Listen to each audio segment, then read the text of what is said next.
Ono što mi danas radimo ovdje u Mostaru je otvaranje savjetovališta za zapošljavanje mladih. To savjetovalište djeluje u sklopu projekta za zapošljavanje mladih koji se provodi u 4 zemlje, u Bosni i Hercegovini, Albaniji, na Kosovu i u Srbiji.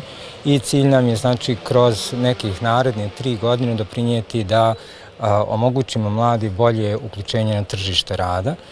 Kroz taj projekat je planirano nekoliko aktivnosti. Jedna je ova zbog koje smo danas tu, je otvaranje savjetovališta gdje će savjetnici za zapošljavanje u Mostaru i Banja Luci nuditi mladima različite mogućnosti kako da unaprede svoje kompetencije, svoje znanje i svoje iskustvo kako bi bili konkurentniji na tržištu rada.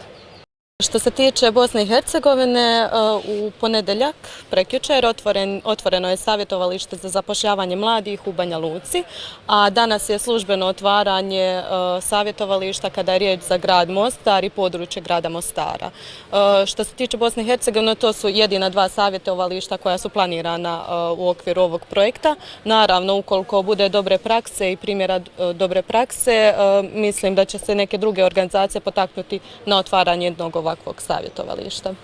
Završila sam nedavno magisterij Ekonomskog fakulteta Sveučilišta u Mostaru i evo baš sam danas došla radi ove prilike koju nudi Your Job projekat vezano za zapošljavanje mladih, radi njihovog osposobljavanja za dodatne tečajeve edukacije kako bi mogli još više konkurirati na tržištu rada izvan formalnog obrazovanja.